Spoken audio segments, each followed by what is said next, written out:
Digital class రూమ్లో యూస్కై smart class room version 7.0 కొత్త version application మనకి అందుబాటులోకి వచ్చింది. అది అనేక పాఠశాలల్లో మనం ఇన్స్టాల్ కూడా చేస్తూ ఉన్నాం. అయితే వెర్షన్ 7.0లో ఉన్న ఫీచర్స్ గురించి మరొకసారి మనం చూసుకుందాం, పాఠశాలలో వినియోగిద్దాం.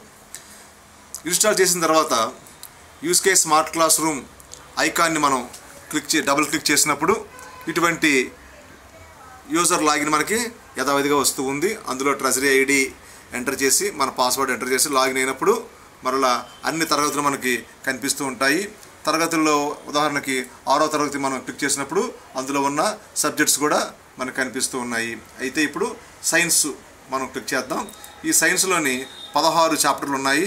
ఇవి కాకుండా 17వ చాప్టర్ పెడదాం అనుకుంటాం. అంటే విద్యార్థులకు అవసరమైన అదనపు సమాచారాన్ని ఇవ్వాలనుకొని మనం 17వ చాప్టర్ ఇద్దాం అనుకుంటే చూడండి పైన యాడ్ చాప్టర్. ఇది వెర్షన్ 7.0లో కొత్తగా ఏర్పరిచిన ఫీచర్ అన్నమాట. ప్లస్ యాడ్ చాప్టర్, దీన్ని క్లిక్ చేసినప్పుడు చాప్టర్ని యాడ్ చేయమని అడుగుతుంది. ఉదాహరణకి ఒక చాప్టర్ పేరు కూడా మనం ఇవ్వాలి. నేను ఇచ్చుకునేది my food. So my food ఇచ్చి క్రియేట్ చాప్టర్ అని చెప్పగానే క్రియేట్ చాప్టర్ క్రియేటెడ్ సక్సెస్ఫుల్లీ అన్నది కనబడింది. చూడండి 17వది కనబడింది. చూడండి 16వది ఓపెన్ చేస్తే అందులో మనకి సబ్ టాపిక్స్ అన్నీ మనకి కనిపిస్తూ ఉన్నాయి. అవి ప్లే అవుతూ ఉన్నాయి అలాగా. ఓకేనండి.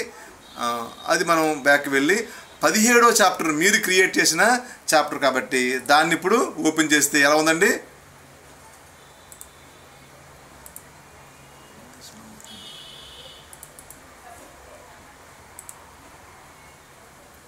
పదిహేడవ చాప్టర్ మనం పెట్టుకున్న పేరు మై ఫుడ్ కదా. ఇదిగోండి my food, SSC class 6 science my food. కానీ ఇందులోని ఇక్కడ చాప్టర్లోని సబ్ టాపిక్స్ ఏమీ లేవు. ప్రెజెంటేషన్స్ లేవు, క్లాస్ నోట్స్ లేదు, వర్క్షీట్ లేదు, యానిమేషన్స్ లేవు. అంటే మనం క్రియేట్ చేస్తున్నాం కాబట్టి మనమే ఆ సబ్ టాపిక్ కూడా ఇక్కడ యాడ్ చేయాల్సిన అవసరం ఉంది. చూడండి ఇక్కడ యాడ్ సబ్ టాపిక్. రైట్, ఇక్కడ సబ్ టాపిక్ ఏంటి పెడుతున్నామో మనం అందులో ఇన్పుట్ చేస్తున్న వీడియో MP4 అయి ఉండాలి. దాని యొక్క ఏం పేరు పెడుతున్నామో సబ్ టాపిక్ పేరు కూడా మనం రాసి ఉండాలి. మై ఫుడ్లోని ఇందాక మనం చూసిన ఒక వీడియో ఉందండి. దానికి అవర్ ఫుడ్ అని పేరు పెట్టాను. చూద్దాం అది ఏ రకమైనది ఇస్తున్నాం మనం ఇక్కడ. చూడండి ఫార్మేట్ యానిమేషన్సా, ప్రజెంటేషన్సా, క్లాస్ నోట్సా, వర్క్షీటా. సో యానిమేషన్స్ ఇక్కడ క్లిక్ చేసుకున్నాం. ఆ వీడియోని ఎక్కడి నుంచి మనం అప్లోడ్ చేస్తున్నాం చూడండి. Upload from local disc. Local disc అంటే మన యొక్క కంప్యూటర్ నుంచి కానీ మీరు పెన్ డ్రైవ్ నుంచి కానీ పెట్టినట్టుమాట. So select upload file. Browse చేస్తే ఆ ఫైల్ మన సిస్టంలో ఎక్కడ పెట్టామో అక్కడ మనం బ్రౌజ్ చేసుకోవాలి. నేను పెట్టింది ఈ పీసీలోని D డ్రైవ్లోని ఇగోండి 6 సైన్స్ అని ఉంది. ఇది ఇక్కడ నేను పెట్టాను. అందులోని ఈ వీడియోని నేను ఓపెన్ చేస్తాను అనమాట. సో ఓపెన్ చేసి క్రియేట్ ప్రివ్యూ కూడా చూడవచ్చు. దాని ప్రివ్యూ చూస్తే కనిపిస్తుంది ఇక్కడ. So food test. సో తీసుకున్న ఫుడ్ టెస్ట్ వీడియో తీసుకున్నాం కాబట్టి ఇక్కడ పేరు కూడా మారుద్దాం. సో మై ఫుడ్లో సబ్ టాపిక్ ఫుడ్ టెస్ట్ తీసుకున్నాను అనమాట. ఓకే, ప్రివ్యూ కూడా మనకు అనుకున్నట్టుగానే సరిపోయింది కాబట్టి create sub topic. Sub topic created successfully. చూడండి ఇంతకుముందు ఇక్కడ ఖాళీగా ఉండేది, మీరు యాడ్ చేసిన కంటెంట్ ఇక్కడ కనబడుతుంది. దీన్ని క్లిక్ చేస్తే ఆ వీడియో ఇక్కడ ప్లే అవుతూ ఉంది. మీరు గమనించండి, గతంలో మీరు సొంతంగా వీడియో చూపించాలంటే మీరు ప్రత్యేకంగా చూపిస్తూ ఉండేవారు. అది యూస్కై కౌంట్లోకి వచ్చేది కాదు. ఇప్పుడు ఏమైందంటే యూస్కై ద్వారా మీరు చూపిస్తున్నారు కాబట్టి మీ యూస్కై యూసేజ్లోని ఈ వీడియో మనకు కనిపిస్తుంది అన్నమాట.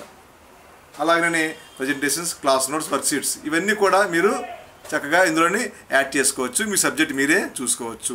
హై స్కూల్స్కి అయితే ఇక్కడ సబ్జెక్టు కొత్తగా యాడ్ చేయమని యూస్కై వాళ్ళకి మేము ఇవ్వడం జరిగింది. అయినా సరే ఇంగ్లీష్లోకి వెళ్ళి ఇంగ్లీష్ సబ్జెక్టులోకి వెళ్ళి ఇక్కడ మీరు యాడ్ చాప్టర్ అని చెప్పి మీరు హిందీ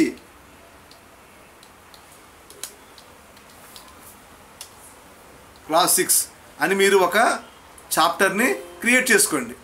ఇందులోని మీరు హిందీ ఏ క్లాస్కి ఆ క్లాస్ 6లోని మీరు ఏంటి యాడ్ చేద్దాం అనుకుంటున్నారో హిందీ వీడియోస్ అనేటివి నేను అవి కూడా మీరు ఇందులో చూపించి హిందీ పాఠం కూడా చూపించుకోవచ్చు, అలాగే తెలుగు పాఠం కూడా చూపించుకోవచ్చు. ఇలాగా మా సబ్జెక్ట్ ఇందులో లేవు అన్న ఇబ్బంది లేకుండా అందరికీ కూడా ఉపయోగపడే విధంగా వెర్షన్ 7.1 తయారు చేశారు.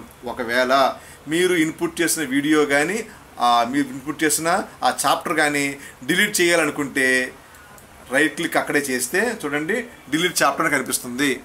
వ్యూ అంటే మళ్ళీ ఆ చాప్టర్ కూడా మనకి ఎక్కడుందో కనిపిస్తుంది. సో ఆ చాప్టర్ని డిలీట్ చేయాలంటే రైట్ క్లిక్ చేసి డిలీట్ చాప్టర్ని డిలీట్ చేస్తే అది డిలీట్ అయిపోతుంది. ఉదాహరణకి మీ స్కూల్లో పిఎస్ మేసారు ఇన్పుట్ చేసిన అప్లోడ్ చేసిన వీడియోని ఎన్ఎస్ఎంఎస్ డిలీట్ చేయడానికి అవ్వదు. ఎవరు అకౌంట్లోంచి ఇందులో అప్లోడ్ చేశారో వాళ్ళు మాత్రమే డిలీట్ చేయడానికి అవకాశం ఉంటుంది. ఈ రకమైన వెర్షన్ 7.0 యొక్క సౌకర్యాన్ని వినియోగించుకొని మరింత ఉపయోగకరంగా చేయగలగా కోరుతూ ఉన్నాము. Thank you.